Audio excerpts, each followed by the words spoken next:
Today, the Oretani system is remembered more as a legend than a reality. Discovered during the halcyon days of our expansion into the stars, the system shocked humanity after the only jump point connecting it to the known universe collapsed and never reformed. This tragic incident marooned thousands of settlers. To this day, despite many hypotheses, the truth of their fate has yet to be learned. Humanity's optimism over settling space peaked in the 25th century. A confluence of social factors and political pressures made space the millennium's manifest destiny. In fact, many deemed it not only natural, but necessary to move into the stars. Earth's diminishing natural resources and massive overpopulation powered the development of space exploration and ultimately terraforming technology. Nick Crowshaw's discovery of jump points opened a doorway into unimaginable scores of potential resources. Amidst this unbridled optimism, Micah Zahir found himself out of work in the Ferron system. He earned his living as a mining scan operator on Asura, but bureaucratic red tape and a brewing controversy over the distribution of mining rights stifled opportunities for contractors. Recent upgrades to his ship's scanner and radar had left his funds depleted, so Zahir picked up lower-paying gigs as an escort for supply convoys. One such run ventured off the traditional shipping lanes after the convoy leader received intel that outlaws were targeting their usual route. Working the radar with extra care, Zahir picked up a strange ping. A series of scans quickly eliminated the possibility that it was another ship before the anomaly vanished. The convoy proceeded to its destination, but the strange signature piqued Zahir's curiosity. Later, he returned alone and undertook a thorough investigation that uncovered the fateful jump point into Oretani. In 2481, Zahir made multiple trips to Oretani to thoroughly scan it. When he eventually reported his discovery, Zahir named the system after his favourite ship from the 2464 blockbuster vid, Blastcaster. He used the windfall from the sale to the UNE to purchase real estate on Selene. When Zahir died in 2577, he had become one of the largest landowners in the Vega system. His obituary in the Selene Sentinel praised his business acumen, philanthropy, and described him as a truly modern, self-made man whose legacy to the community outlives the system he discovered. Oretani's discovery sparked excitement. It contained 6 planets, 2 of which had been cleared as potentially habitable, and a mineral-rich asteroid belt. Thanks to the UNE's expansion initiative and numerous technological advances, an oversaturation of terraforming corporations flocked for government contracts. The UNE awarded Turia Terraforming the opportunity to make Oretani 2 habitable. Commentators deemed it a politically safe and progressive choice. Though the company had never terraformed a planet, CEO Adriana Bratanek stacked Turia's executive ranks with experienced industry insiders and gained the backing of enough prominent investors to immediately put their plans into motion. Bratanek embodied the ambition and optimism of the era. She believed that terraforming should not be the precursor to planetary habitation, but its initial stage. Besides paying a premium for experienced terraformers, she offered workers and their families free housing on space stations within the system on the condition that they moved the planet once it was habitable. Bratanek argued that the initiative would increase worker morale and the quality of their work, since they were literally creating their future home. Aided by a series of UNE job fairs and an expansive marketing campaign, thousands of workers and their families jumped at the opportunity to help terraform the system. The promise of being the first settlers on a pristine new homeworld made the years living aboard a space station worth it. Industry analysts watched with great interest as many were concerned that it would create added costs to attract workers and dramatically cut into their bottom line. Others believed that if the changes led to happier employees and fewer accidents, then it was a positive step. The first terraforming machines above Oretani 2 became active in 2483. Nearly 1 year later, the operation was firing on all cylinders and the initial results were better than expected. Bratanek appeared before a UNE terraforming commission to brag about Turia being ahead of schedule and under budget.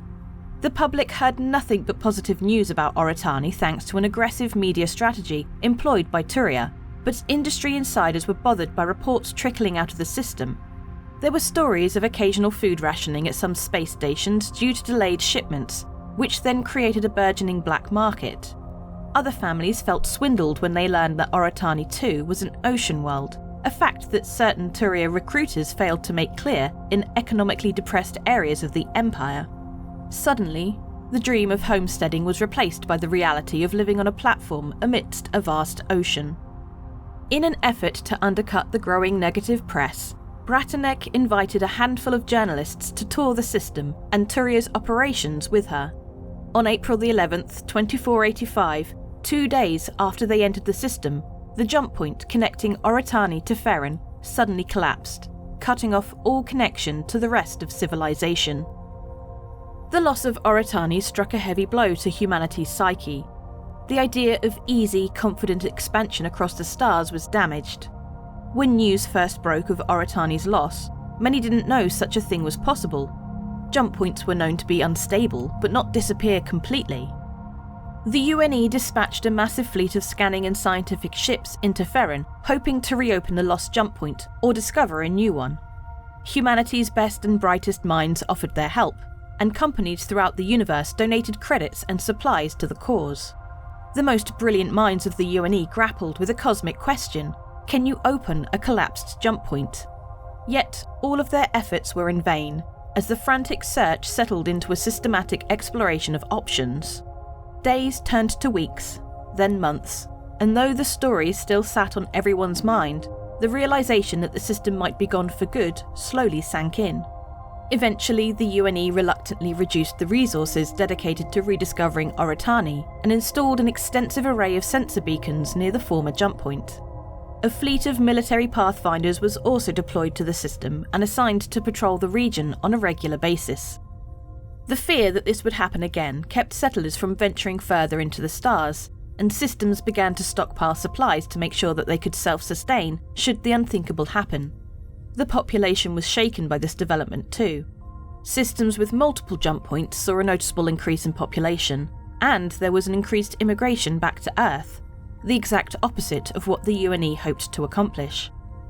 To this day, the UEE government maintains an array of sensors and has pathfinders patrolling that sector of Ferren in the hopes that the jump point will reopen. Centuries later, there is still no good news to report. In fact, all accounts of people escaping the system or even transmitting messages from it have been confirmed as hoaxes. The most famous of these being the so-called Oretani beacon, claimed to have been found by Erling Bradford in 2506. The recording of a shaky voice proclaiming that she was an Oretani survivor was later proven to be made by Erling and his niece.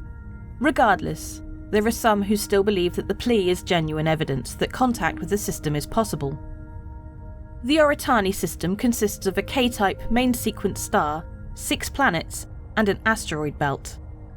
Oretani 1 is a mesoplanet in a close orbit around its star. It has extreme temperature differences between night and day. Before the jump point collapsed, Turia Terraforming had started construction on a temporary underground base to keep the surveyors safe from the harsh sun. Oretani 2 is an ocean world with small land masses. It was located on the system's green band and had been chosen as a prime candidate for future settlement. Looking at the records, many have claimed that if discovered today, the oceanic inhabitants of the world would have qualified it for Fair Chance Act protection, but at the time, little consideration was paid to indigenous life. It is uncertain whether those left stranded after the jump point collapsed were ultimately able to relocate to the planet. Although Oretani 3 is located just beyond the green band, it was identified as a potential candidate for terraformation after extensive surveys. Experts speculated that Turia Terraforming may have found valuable resources underneath the water ice glaciers that covered most of the planet's surface. However, due to the jump point collapse, Turia's motivations remain unknown. When Turia Terraforming surveyors discovered that many of the asteroids in Oretani Belt Alpha were rich in nitrogen, they established numerous agricultural stations to grow food for the thousands of workers living in space stations around Oretani 2. When the jump point collapsed, many were hopeful that these farms could help those stranded in the system survive. Oretani 4 is a gas dwarf with a thick, expansive atmosphere of hydrogen and helium. At the time of the Oretani-Ferran jump point collapse, there was a single harvesting station in orbit around the planet. It is possible that those stranded in the system may have utilised resources extracted from Oretani 4 to survive. Oretani 5 is the largest planet in the system. It is also believed to be the oldest, and likely formed beyond the frost line over the course of 3 to 4 million years. Turia Terraforming had outlined plans to build a network of harvesting stations in orbit around Oretani 5, but at the time of the jump point collapse, construction had not yet begun. The sixth planet in the system has an orbit that takes thousands of days to complete. Oretani 6 is largely dark red in colour, caused by the presence of a hydrocarbon sludge on its surface formed from simple organic compounds long exposed to ultraviolet radiation. Methane ice is visible in the areas around impact craters. Despite the desire to know what happened to the inhabitants of Oretani, the best any of us can do is guess. Many hope that if the original jump point doesn't reappear, then another will be found back into the system, so that we may finally discover the fate of those cut off so long ago.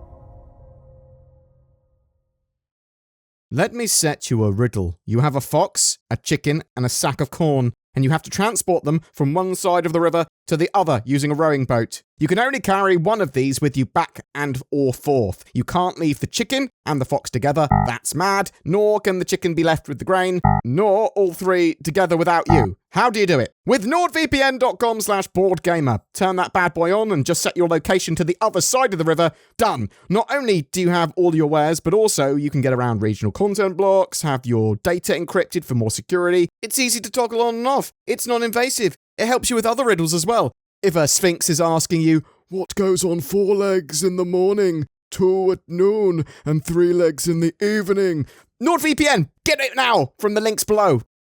Every month we have a giveaway for a ship, and for March we are giving away an Argo raft with persistent hangars, freight elevators, and hauling missions coming with Alpha 3.23. What better way to experience that type of gameplay than with your own hauler? All you need to do to be in for a chance of winning that is comment on any of our videos made during the month. A single comment per video counts, so get involved with watching all my videos for more chances to win. There's more details in the description. Also, I won't ask you to contact me on Telegram or anything like that. This is my only YouTube account I will use to talk in my comments as well. Occasionally there are scammers about. I don't want people to get tricked.